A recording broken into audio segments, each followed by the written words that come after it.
Week 6 Primer, vs. Penn State. The 2025 college football season has seen its fair share of calamities just 1 month into the season, but none perhaps more extreme than the UCLA Bruins. UCLA is winless through 4 games and down 3 coaches DeShaun Foster and coordinators Ikaika, Malloe and Tino Sunseri. Star transfer quarterback Nico Iamaleava hasn't shaped out all that much, but he's also working with a weaker supporting cast than he had in Knoxville.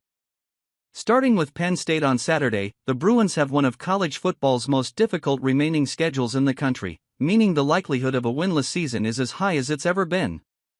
As is tradition every week, let's look back on the history of this matchup and how the two teams have played each other in the past.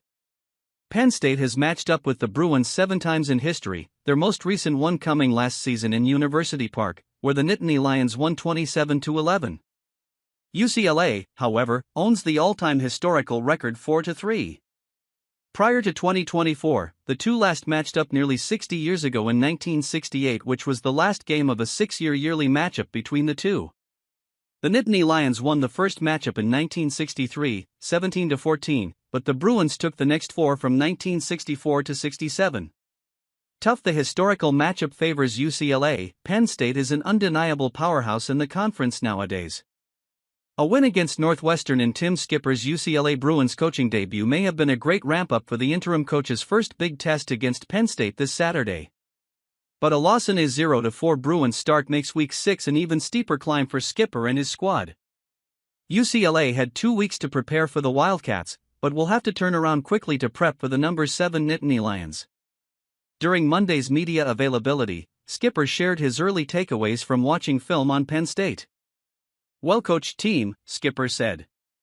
"Coach James Franklin always has those guys ready to go. He's a top-notch coach in this profession, and you see it by the product you watch film on. Their offense is going to give you a lot of eye candy. I mean, they're going to shift motion, and then they're going to do what they're going to do on the play. You're going to have to be locked in. You're going to have to adjust to formations, and they run every formation. And they invent formations. They have offensive tackles out wide. I mean, it's going to be to have to lock into what we're doing and adapt to the formations and looks that they gives us. They run every play in the book, every motion in the book, every shift in the book. So, we're going to need to be ready for that. On defense, they're going to have their front 4. They're a 4-down operation. They're going to line up and then they're going to disguise and move everybody that's behind them, and you're going to have to figure out, is this cover 3? Is this man? Is this split safety? We're going to have to figure out the back end because it's going to move once the ball snaps. So, their D-line is very, very good, very athletic, very physical. They do a great job and they let their speed in the back end with their linebackers and DBS take over.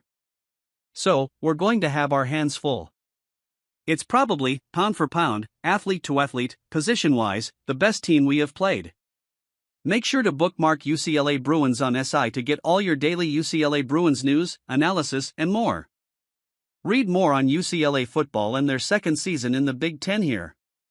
While you're here, check out all things UCLA basketball and Mick Cronin improving the Bruins through the transfer portal here. Ensure you follow on X, Twitter, at @UplaneSiderancy and at @Kmorananba to keep up with every story surrounding UCLA athletics. Please let us know your thoughts on this when you like our Facebook page when you click right here.